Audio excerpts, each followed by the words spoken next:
Amigas y amigos, si no hay colaboración entre los poderes públicos, si no hay entendimiento entre los diversos sectores del país, políticos, económicos, sociales, culturales, si no se asume que cuando una nación vive una crisis aguda debido a factores tanto internos como externos, es difícil y complejo el manejo, lo cual requiere del aporte combinado de todos.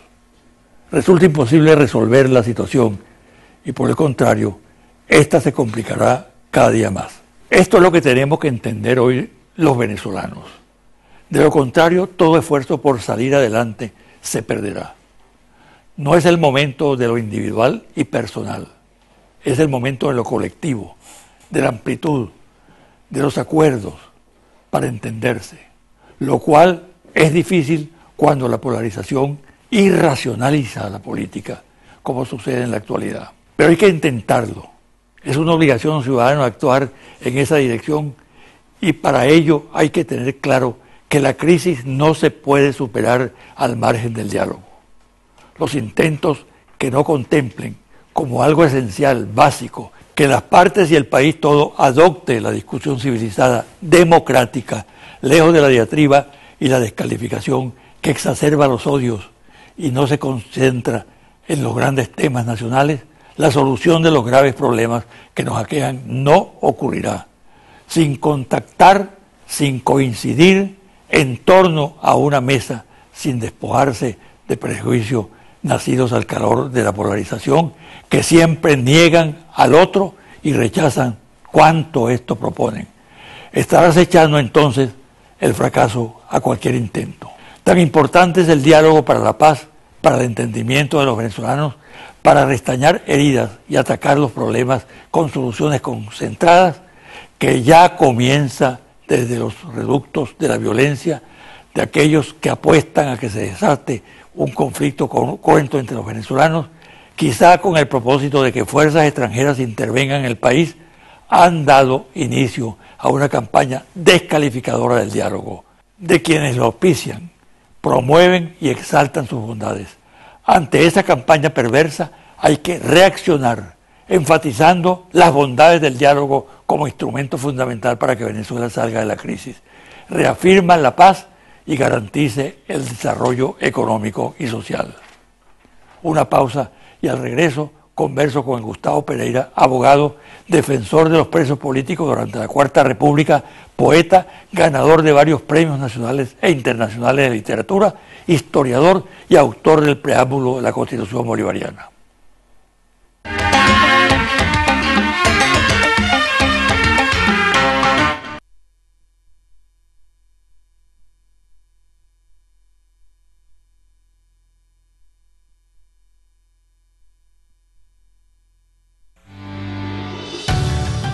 Estás viendo José Vicente Hoy.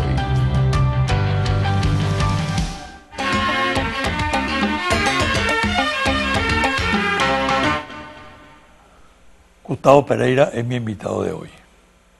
Poeta. Cuando le invité me dijo, ¿para qué me invitas? Yo no voy a hablar de política. Yo que soy fundamentalmente poeta. No he hecho otra cosa en la vida que escribir de poesía.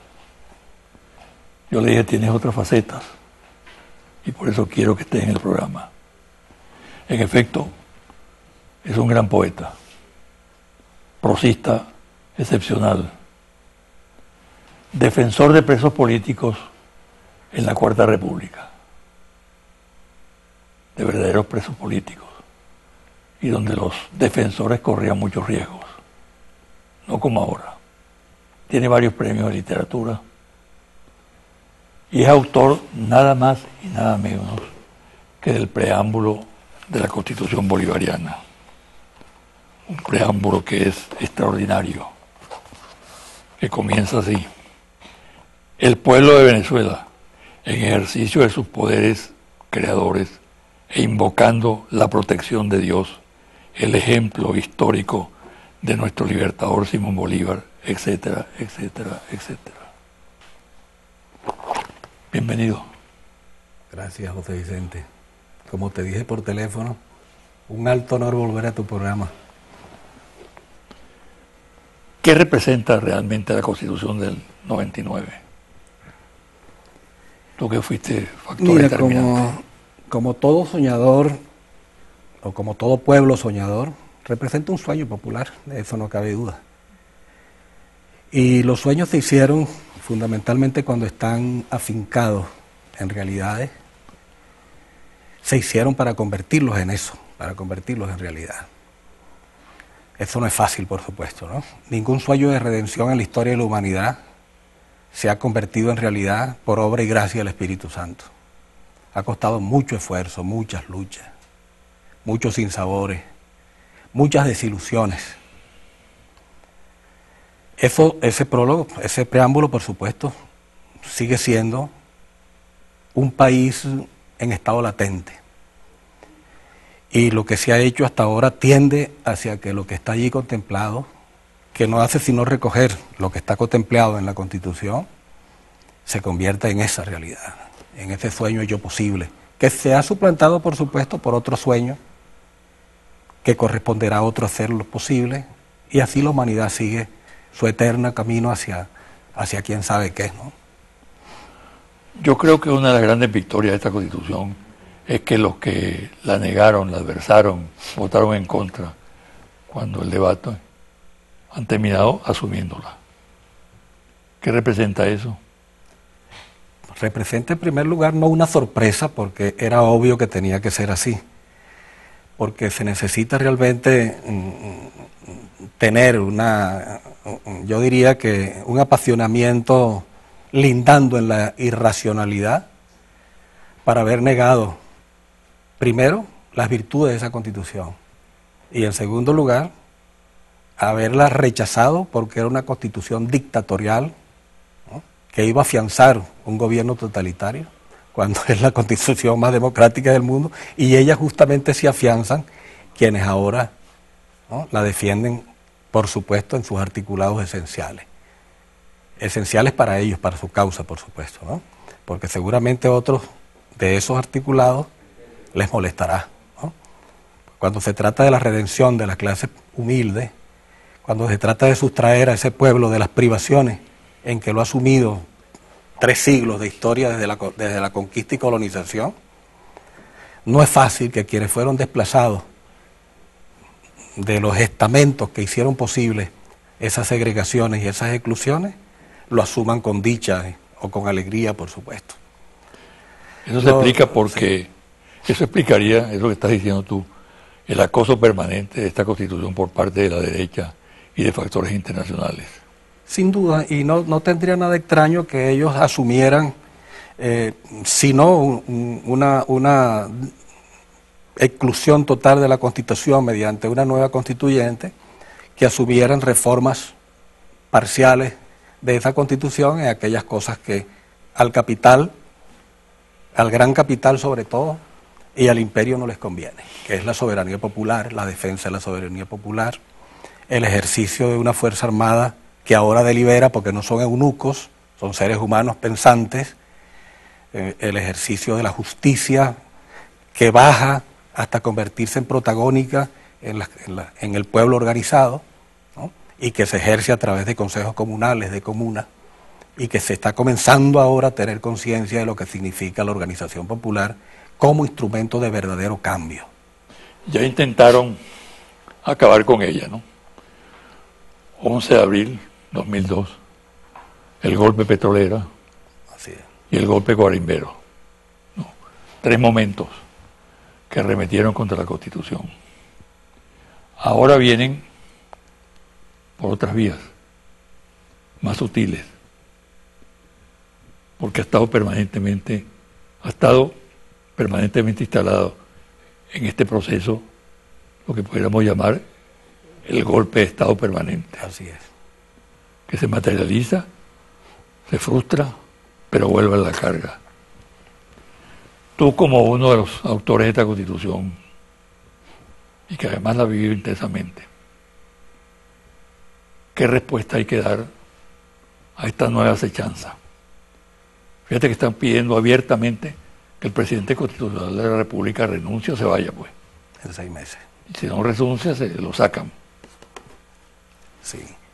Mira, José Vicente, yo no puedo hablar sino como un oficiante de la poesía que, como me hiciste el honor de decir hace un momento, no ha hecho otra cosa en su vida sino ejercer, tal vez, no sé si un atributo o un defecto que me fue conferido, que se llama sensibilidad. Y sensibilidad ante el sufrimiento ajeno, por supuesto. De modo que yo llegué a la Constituyente, a instancia de exalumnos míos, como un factor que pudiese hacer posible que en esa Constitución apareciera la cultura como un derecho fundamental de nuestro pueblo, los bienes culturales que son los que verdaderamente transforman un país. Los países no los transforman las constituciones ni las leyes, como decía Bolívar. Los países las transforma la gente virtuosa, la gente que practica virtudes, y virtudes esenciales como la honestidad y la sensibilidad hacia el sufrimiento de los demás, con un valor esencial que se llama solidaridad, que todas las revoluciones del mundo que han sido intentan convertirla en un bien colectivo también. Desde el punto de vista de la sensibilidad, y conociendo también, porque la poesía no me ha servido para sustraerme del mundo, sino para hacer una inmersión en él e intentando conocer los hechos históricos, para explicarme un poco algunas angustias, algunos desasosiegos que a uno lo embargan y no intenta cómo explicárselos racionalmente si no conoce lo que ha ocurrido en nuestra historia. Y como decía el viejo Mar, cuando apareció el manifiesto comunista, que este fantasma que sigue recorriendo el mundo, la historia no es sino una lucha de clases, es decir, una lucha de intereses. Y los intereses representados en el dios oro, entonces, y el dios dinero ahora, no tienen sensibilidad. El dinero no tiene corazón, no tiene patria, no tiene nada. De modo que los que hacen un culto del dinero, pues siguen perfectamente esas pautas, no tienen por qué condolerse de nadie, lo que les interesa es hacer ganancia y ejercer el dominio sobre otros seres humanos. Sobre esa base se ha construido la historia.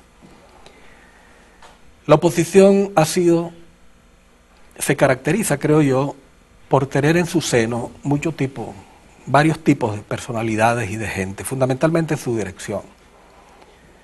Desde el punto de vista de la sensibilidad, que es como puedo hablar, yo he notado que la gente que queda allí, sensible, tolerante, honesta, ha sido como acorralada, ¿no?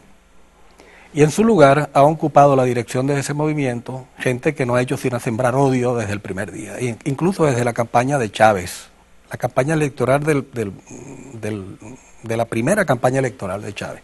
Yo tengo incluso videos, grabaciones con esas cosas. Y fíjate, tú hasta puede llegar la campaña de odio, José Vicente, que eso es lo más aterrador. Los venezolanos hemos podido superar todas las trampas que nos han tendido para matarnos unos a otros, para que Venezuela se bañe de sangre. Imagínate tú lo que hubiese hecho, qué hubiera pasado en este país si cuando el candidato de la derecha, Capriles, le dijo al pueblo opositor que saliera a drenar su indignación, su rabia, ¿qué hubiese pasado si el presidente Maduro hubiese dicho lo mismo a los chavistas? Salgan a responder a quienes los atacan. Eso, que fue un momento tan peligroso en la vida del país, el pueblo no cayó en esa presión. Primero, la dirección de ese pueblo, representada en el movimiento bolivariano que está en el gobierno, no cayó en esa trampa. Pero cuando se siembra odio pasa una cosa como esta que leí en la columna del domingo pasado, en Últimas Noticias, de Laura Antillano. Laura Antillano tiene una vecina y cuando la guarimba en Valencia, esa vecina quedó viuda y no tenía sino los 4 gatos que la acompañaban en su casa. En la guarimba, en la noche, los guarimberos se metieron en el jardín, atraparon los gatos, y los gatos amanecieron colgados en la puerta de esa anciana, y cuando ella abrió la puerta se encontró con los 4 gatos colgados. ¿Eso qué significa? Odio. Esto es una cosa aterradora. Odio. Mira, yo no creo que en una etapa de nuestra historia haya pasado algo parecido, con excepción tal vez de la guerra de independencia, la guerra-muerte que decretó Monteverde, y que fue replicada por Bolívar con el decreto de guerra-muerte del año 13 en Trujillo. Ahora, eso que tú dices, Gustavo, tiene una connotación muy particular en este momento, ¿no? Porque fíjate, a pesar de la polarización y de la siembra de odios, en el pueblo venezolano había un sentimiento a favor de la paz, del entendimiento. Así ¿no? es. Y por eso se habla de diálogo. Ahora, cuando tú hablas de diálogo, enseguida surgen los enemigos del diálogo. Empiezan a disparar Sí. desaforadamente, ¿no? Pero eso es una minoría, ¿sabes? Una minoría, Sí. pero muy agresiva. Muy agresiva. Y con poder además, ¿no? ¿Qué respuesta hay que darle desde la trinchera intelectual? Eres poeta, eres combatiente, fuiste defensor de presos políticos. Es decir, estás involucrado en la realidad del país, la sientes, la percibes con más sensibilidad que otros por tu condición de poeta. Sí, tal vez porque la poesía me permitió inmiscuirme en los asuntos terrestres y no los celestes tanto. Pero yo pienso que el ruido, José Vicente, el mayor ruido siempre lo hace el odio, ¿no?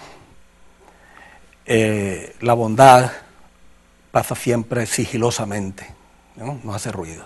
Los actos bondadosos, los actos de solidaridad, no pretenden protagonismo ninguno, ¿no? Los actos del odio siempre son ruidosos. Un ejemplo práctico. En un estadio de béisbol hay 15.000 personas en un estadio pequeño, como son los estadios de béisbol. Y resulta que hay 100 irracionales situados en las tribunas, en las gradas, que por una protesta contra un árbitro lanzan desde arriba latas de cerveza, latas de cosas.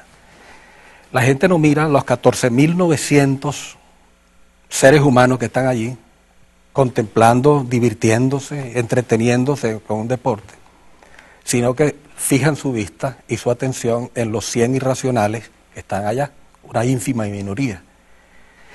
¿Qué ocurre con eso? La gente víctima de todos estos irracionales, y eso se propaga de inmediatamente como el humo, van a decir, ese estadio es un estadio de salvajes, allí no se puede ir. Es la imagen estereotipada que se le quiso dar a nuestro pueblo. Venezuela es un pueblo de flojos. Los que dicen eso no se han levantado nunca a las 5 de la mañana o a las 4 de la mañana y vean las paradas de autobuses a ver si este es un país de flojos, ¿no? Venezuela es un país de salvajes.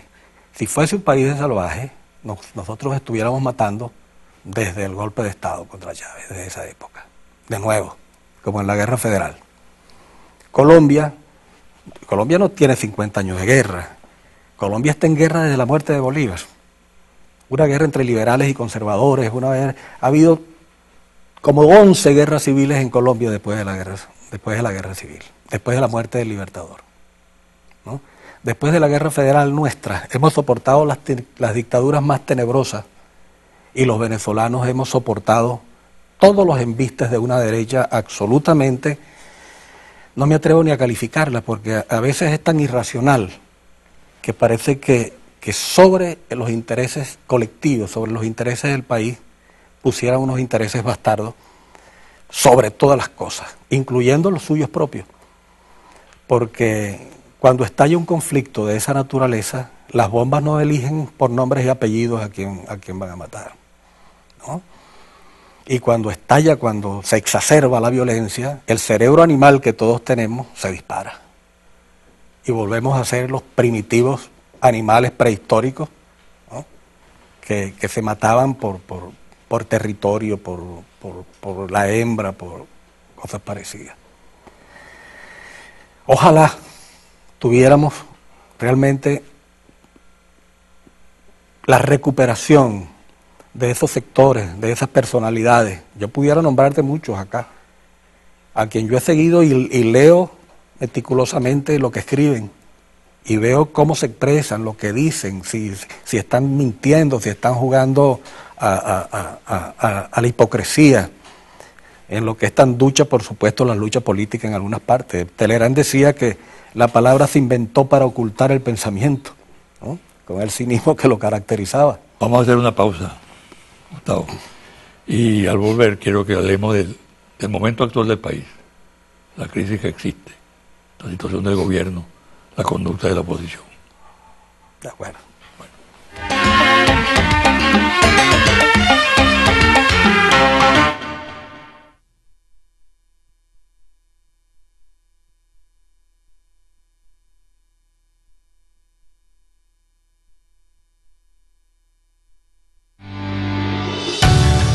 Estás viendo José Vicente Hoy.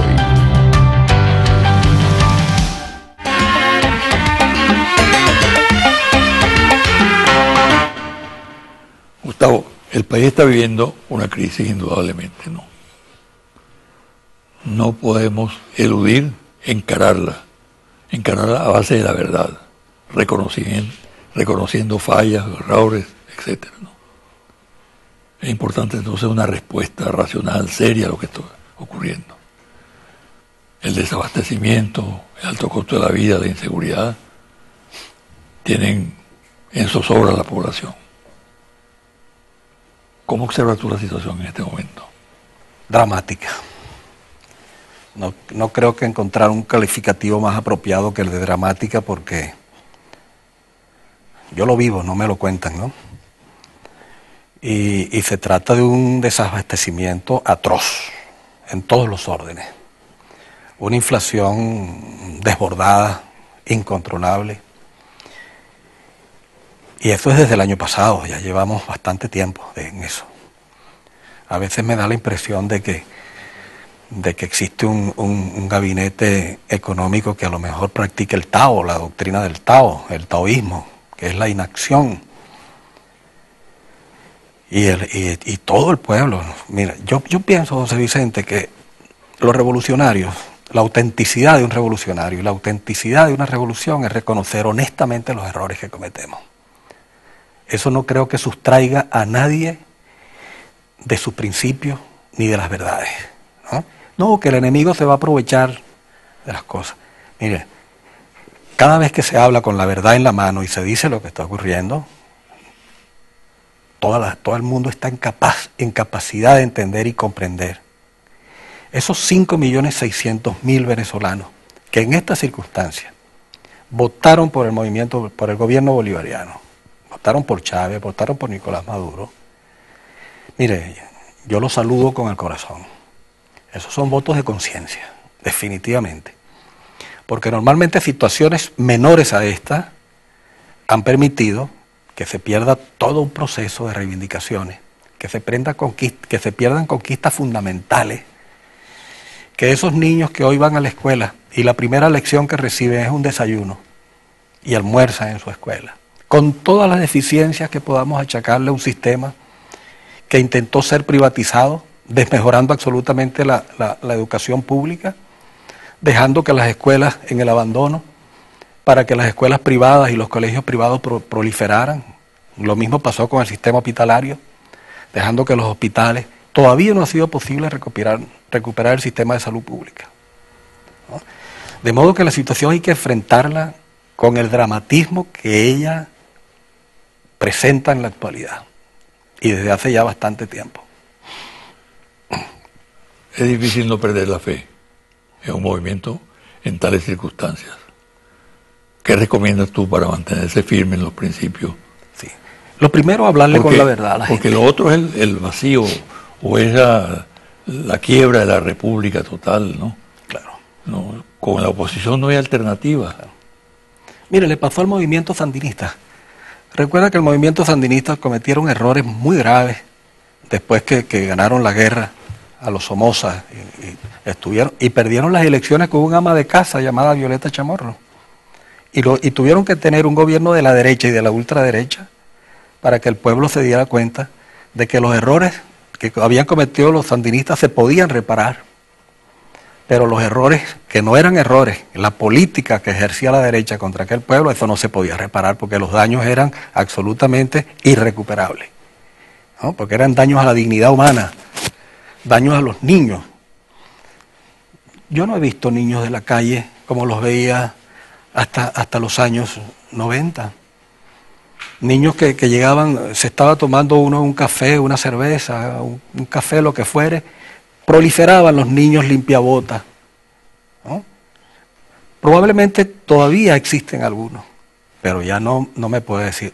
Recuerdo una vez, déjame contártelo a título de anécdota muy rápidamente. Un amigo mío que se graduó junto conmigo, de la oposición, estaba yo en Caracas y me encuentra por allí cerca del Palacio Legislativo y me dice, ¿qué hicieron ustedes los chavistas con los limpiabotas? Que yo quería limpiar mis zapatos y no veo alguno. Yo le decía, mira, Como ustedes siempre han dicho que los comunistas se comen a los niños, bueno, esas salchichas que probablemente te comiste esta semana, esos son los niños que el chavismo los recogió, los volvió salchichas y ahora sirven para alimentar a la gente que puede pagar esas salchichas, ¿no? Yo me he limpiado toda la vida mis zapatos y no sabía que aquí había limpiabotas. Pero se trata de, burlando y con todo el sarcasmo que eso implique, se trata de una visión del mundo, ¿no? Se trata de estar en el mundo para hacer qué. Yo pienso que ahí los seres humanos sí se dividen entre quienes solo piensan en sí, como decía Martí, los que piensan en sí y los que dan de sí. La función del ser humano desde que nace siempre ha sido dar de sí, porque el ser humano es gregario, el ser humano necesita de los otros para ser humano, ¿no? Un Robinson Crusoe solamente existe en la ficción, un Robinson Crusoe en una isla desierta no sobrevive más de una corta temporada, o enloquece o se muere de soledad, porque los seres humanos viven en comunidad y seguirán viviendo en comunidad. Y la palabra comunidad es una de las palabras más hermosas que se ha inventado, ¿no? A mí me recordaba mucho ver en algunos barrios de Medellín que están divididos en comunas, ¿no? Pero son comunas de miserables, de gente muy humilde, ¿no? Que sobreviven a través del espíritu de una comunidad, del espíritu de la solidaridad. Yo pienso, José Vicente, que a grandes males, grandes remedios. Yo tengo la esperanza de que estas medidas que se están consultando y han debido hacerse desde hace tiempo, a mi juicio, y lo digo con toda sinceridad. A mí me importa un bledo que la oposición diga lo que quiere aprovecharse o no. Uno tiene que ser sincero en lo que cree, ¿no? No me atrevo a decir dar la vida por lo que cree, porque me acuerdo del cuento del diputado del Táchira, ¿no? Cuando había que dar la vida. Todos los diputados, camaradas, venezolanos, que dicen, yo soy del Táchira. A mí no me metan en ese lote, en el gobierno de Cipriano Castro. Pero la historia da lecciones, y esas lecciones hay que aprovecharlas. Primero para desmontar las mentiras, las manipulaciones, las deformaciones de nuestra historia. Y luego para sobre las verdades, las verdades que pudimos comprobar. El sol no se puede tapar, así como el sol no se puede tapar con un dedo, no se puede olvidar que el sol tiene manchas. Y hay quienes solo se ocupan de las manchas. José Martí decía, yo me ocupo de la luz que genera el sol, porque eso es lo que proporciona la vida en nuestro planeta. Mira, volviendo un poco al tema del diálogo, la necesidad de buscar entendimiento entre los venezolanos. Los venezolanos de buena fe, honestos, responsables, ¿no? Porque siempre habrá francotiradores, ¿no? En este librito tuyo, Samari, de nuevo, cada día, tienes un versito muy interesante. Cuando la mañana penetra en tu casa, abre la puerta y para todo el mundo, y se cierra en paz el rencor, se va el mal, y toda la casa queda iluminada. Sí. ¿Qué traducción mira, respecto al presente tienes? Pienso que es muy justo eso que has hecho, que has leído, porque justamente ahora es lo que necesitamos, ¿no? Que el odio se vaya, ¿no? Que reine entre los venezolanos el espíritu que siempre nos ha unido sobre las dificultades y sobre las diferencias, no importa cuáles fueran esas diferencias, ¿no? Mire, hay que aprender las lecciones de la historia. Los sunitas y los chiitas han vivido siempre en Irak, sobre todo en Irak, que es donde supuestamente la conflagración ahora es más grande. Siempre vivían en común armonía, hasta que llegó la invasión de los Estados Unidos y los conflictos religiosos fueron tomados como pretexto para dividir al pueblo iraquí, y ocurrió lo que ocurrió, millones de muertos. El museo de Bagdad, en donde estaban hasta las tablillas de la escritura mesopotámica, que es el origen de la escritura en Occidente, todo eso fue saqueado. las riquezas, los tesoros arqueológicos, culturales que estaban en esos museos fueron saqueados. Si las lecciones de la historia no sirven de nada, pero a mí me extraña, yo nunca he leído ninguna declaración de un dirigente de la oposición condenando los crímenes de los Estados Unidos, los genocidios que se están cometiendo en los países árabes, Afganistán, Irak, Libia.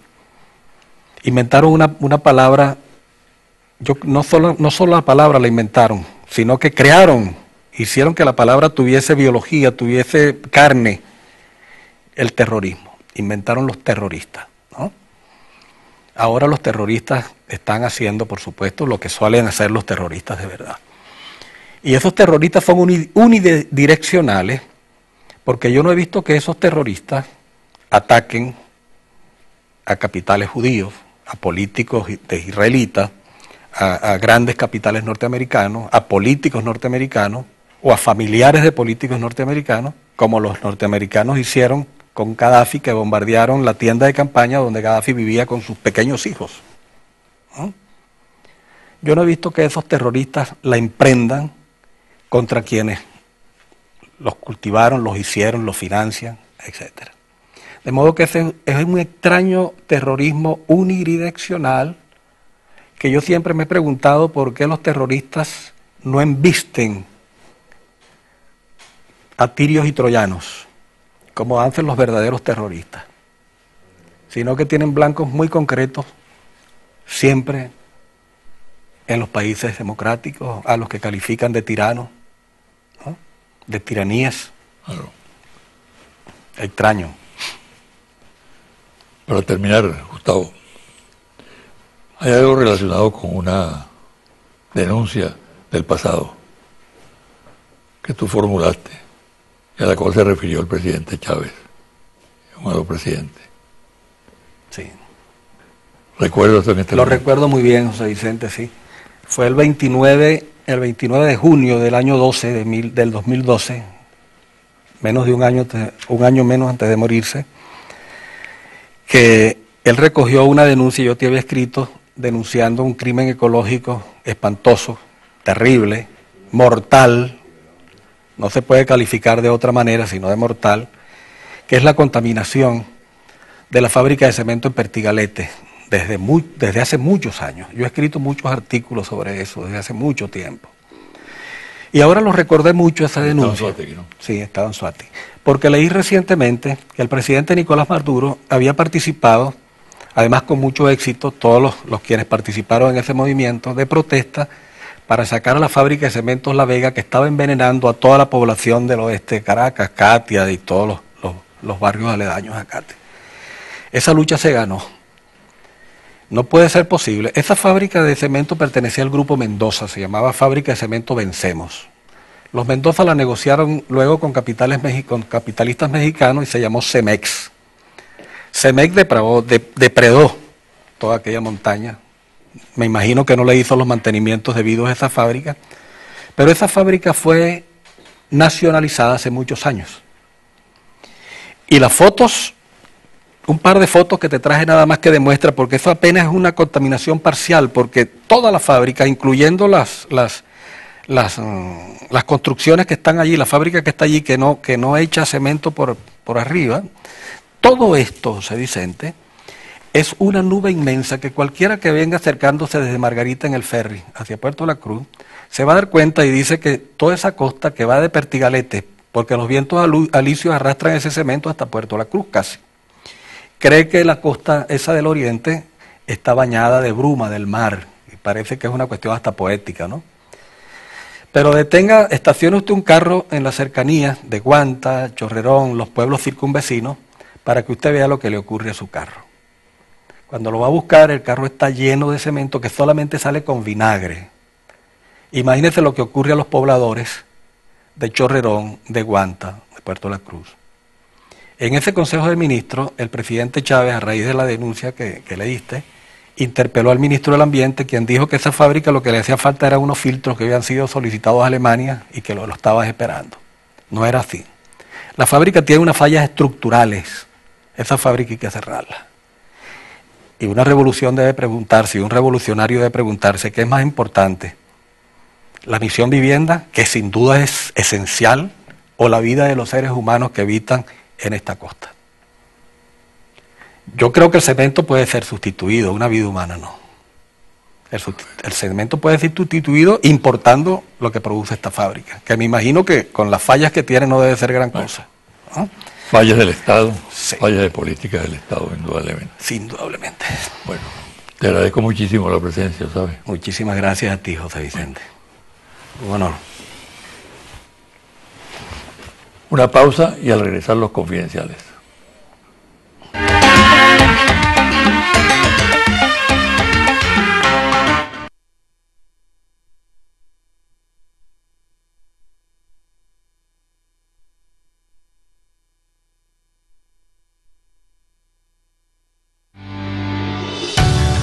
Estás viendo José Vicente Hoy.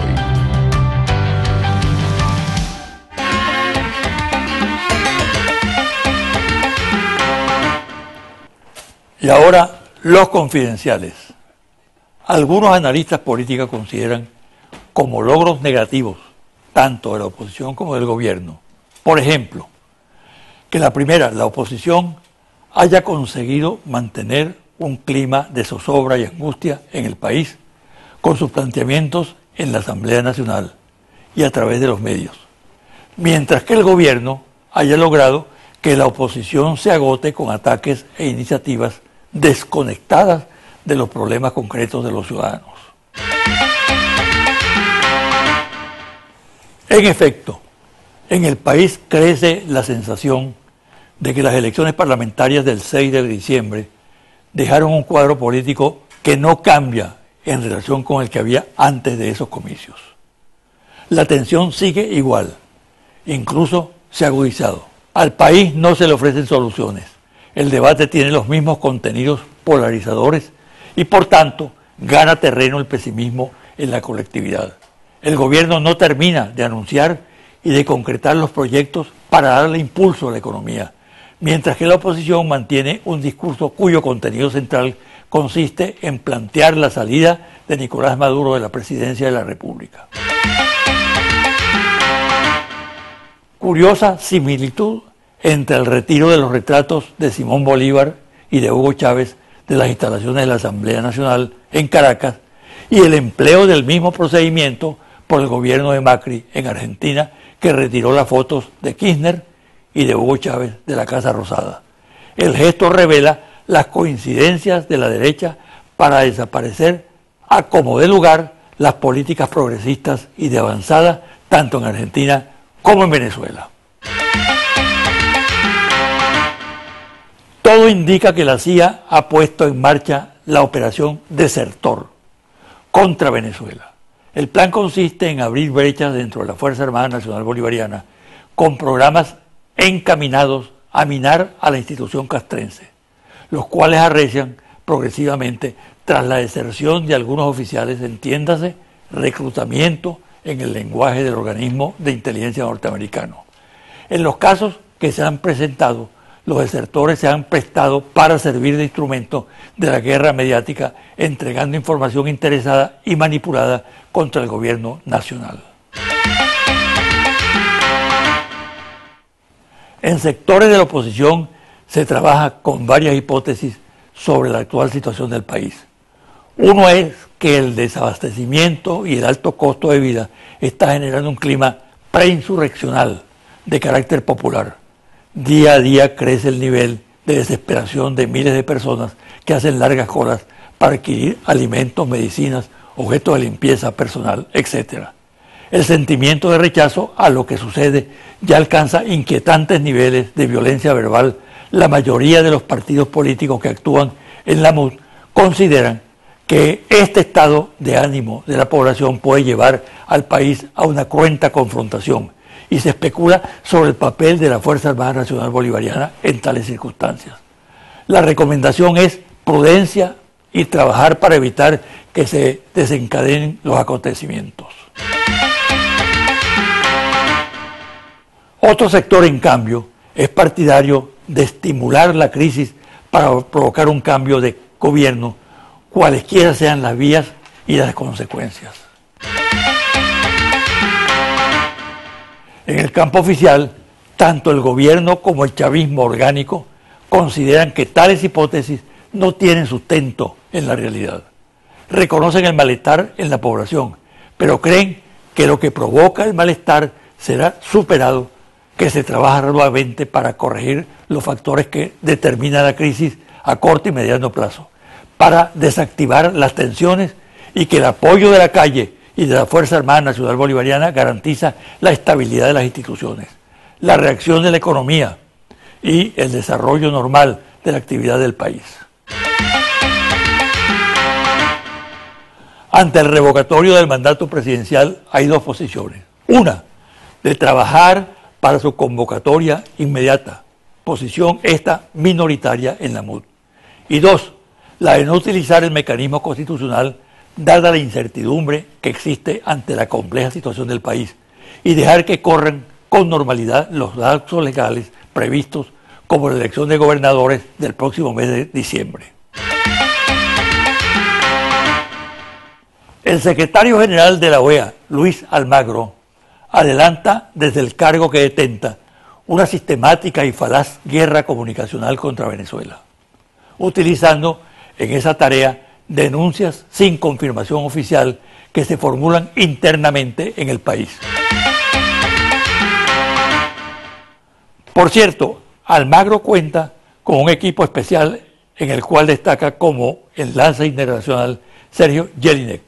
Este personaje actúa como vocero personal del secretario general del organismo y cuenta con una red mundial para difundir noticias y ataques contra el proceso bolivariano desde la OEA. Jelinek es experto en comunicación del Banco Mundial para América Latina y director ejecutivo de SJ Associates, empresa de relaciones públicas y comunicación estratégica, que trabaja bajo los parámetros y designios de Almagro. Confidencial al cierre. Monitor País, interlace confidencial al reporte ejecutivo. Ficha técnica. 1.200 entrevistas directas en hogares en todo el país, del 26 de enero al 1 de febrero de 2016. Resultados, percepciones acerca de la oposición. Ahora voy a leerles varias opiniones, buenas y malas, que la gente dice tener sobre la oposición, y usted me dirá si piensa que son ciertas o falsas cada una de esas opiniones. ¿Es cierto o es falso que la oposición puede hacer mucho desde la Asamblea Nacional para ayudar a resolver los problemas económicos del país? Cierto, 75%, falso, 24%, no sabe, no contesta, 1%. ¿Es cierto o es falso que hasta ahora la oposición no ha propuesto ninguna medida para ayudar a resolver los problemas económicos del país?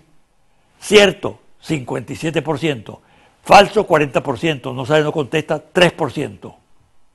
¿Es cierto o es falso que la oposición sigue siendo dirigida por viejos dirigentes de la Cuarta República? Cierto, 65%, falso, 32%, no sabe, no contesta, 3%. ¿Es cierto o es falso que a la oposición no le interesa ayudar a resolver los problemas económicos del país, sino sacar a Maduro del poder? Cierto, 54%, falso, 44%, no sabe, no contesta, 2%. ¿Es cierto o es falso que hace falta gente nueva para dirigir a la oposición? Cierto, 72%, falso, 27%, no sabe, no contesta, 1%. ¿Es cierto o es falso que la oposición no tiene un proyecto de país? Cierto, 51%, falso, 46%, no sabe, no contesta, 3%. ¿Es cierto o es falso que hoy la oposición está muy dividida? Cierto, 55%, falso, 44%, no sabe, no contesta, 1%. Hasta aquí el programa de hoy.